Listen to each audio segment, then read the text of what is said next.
I don't think his mind has changed at all. I think ultimately, if this whole effort doesn't work out, then there's going to have to be additional consequences to Russia. But we're trying to avoid that by reaching a peace agreement. And that's not going to be easy. It's going to take a lot of work. I think there were things that were identified in those talks that we just had a couple days ago that made some progress in some directions. Now, obviously, in order for us to get a peace agreement, Ukraine has to be a part of it. They have to be included. They have to be involved. That's why the president called them on the phone immediately after we got on the airplane. Within an hour, he talked to them for long periods of time. That's why President Zelenskyy will be traveling to Washington tomorrow, along with several European leaders as well, to continue to work on this.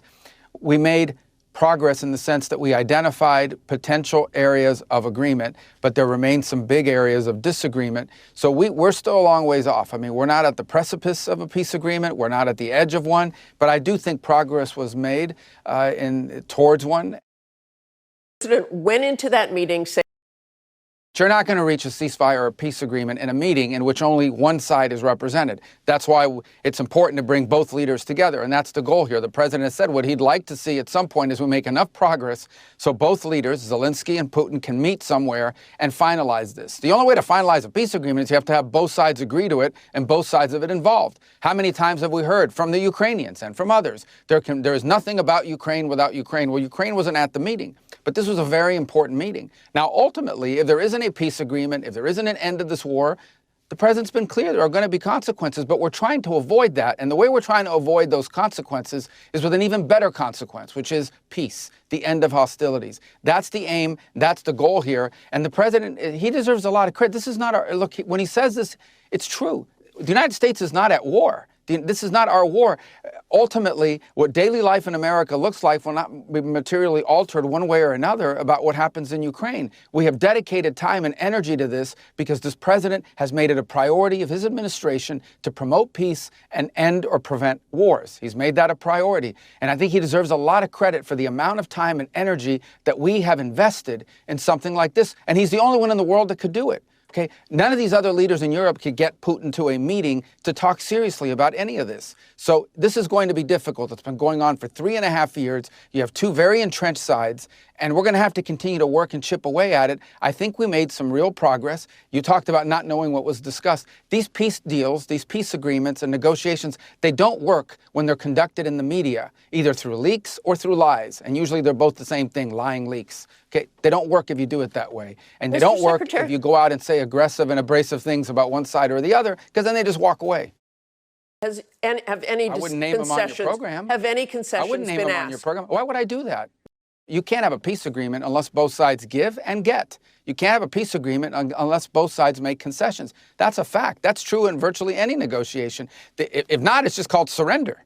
And neither side is going to surrender. So both sides are going to have to make concessions. So of course concessions were asked. But what utility would there be of me going on a program and tell you we wagged our finger at Putin and told him you must do this and you must do that? It's only going to make it harder and less likely that they're going to agree to these things.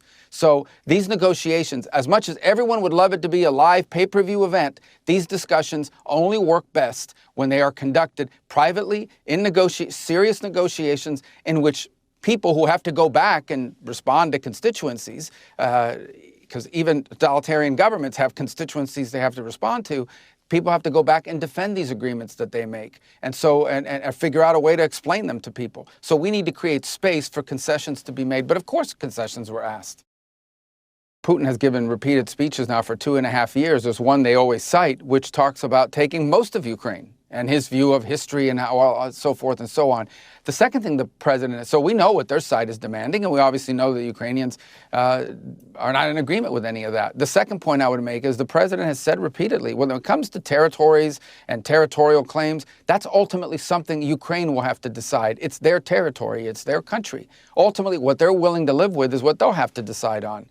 Maybe the answer is they're not willing to live with any of this. We don't know, but that's what we need to explore. In the meantime, the one thing we do know that Ukraine has said repeatedly and publicly talked about is security guarantees. They need to be able to enter into security guarantees that ensure that this is never going to happen again, that they're not going to get reinvaded in 2.5 or 3 years or 4 years or whenever it may be. They don't want to be back here again. They want to be able to go on to rebuild their country and live their lives. That's a very reasonable request. That's something we're working on, and that's something the Russian side has to understand, obviously, is that as a sovereign country, Ukraine has a right, like every sovereign country, to enter into security alliances and agreements with other countries. So these are some of the things that we'll be discussing.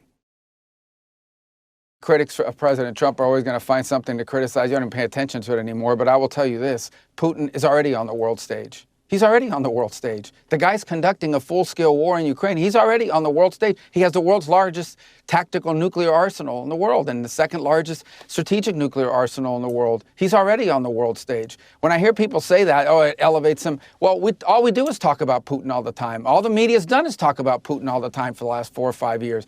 That doesn't mean he's right about the war. That doesn't mean he's justified about the war. Put all that aside. It means you're not going to have a peace agreement between Russia and Ukraine. You're not going to end a war between Russia and Ukraine without dealing with Putin. That's just common sense. I shouldn't even have to say it. So people can say whatever they want. Ultimately, at the end of the day, we have to get the Russian side to agree to things that they don't want to agree to if we're going to have peace. If not, there'll just be a war. They'll keep killing each other.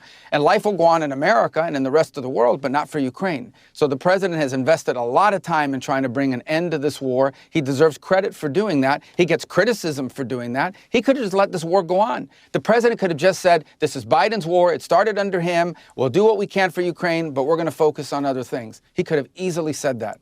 But he's the only leader in the world that can get Putin to a meeting to talk about serious things. Trump's mind. The deadline is as soon as possible. We want this war to end as soon as possible. I mean, that's why we're working on it. In terms of sanctions, look, at the end of the day, if we can't reach a peace agreement here and this war continues and so forth, then I anticipate you'll see the president take further action. He's already made that clear. The problem is this. Let's use our heads here. The problem is this. The minute you levy additional sanctions, strong additional sanctions, the talking stops. Talking stops. And at that point, the war just continues. You've probably just added 6, 8, 9, 12 more months to the war, if not longer. More people dead, more people killed, more people maimed, more families destroyed. Okay, that's what happens if you do that. Now, we may end up being at a point where we have to do that, where there is no other recourse, and that's the end. By the way, there already are sanctions on Russia. The president hasn't lifted any sanctions on Russia. They're already facing sanctions, severe sanctions, and they're facing them from the Europeans as well. So we may very well reach a point where everyone concludes no peace is going to happen here. We're going to have to do more sanctions. But when you do that, you are basically walking away from any prospect of a negotiated settlement here, which is what everyone is asking us to do. Everyone, including the Ukrainians and all the countries of Europe, are begging the United States to be engage Putin, and try to get him to agree to a peace agreement. They're all asking us to do that. They all are. And the minute you levy new sanctions, those talks probably stop for the foreseeable future, and that means the war continues for the foreseeable future. I hope that doesn't happen. We may very well wind up there, but we're going to try to do everything to prevent it because we want to reach a peace agreement.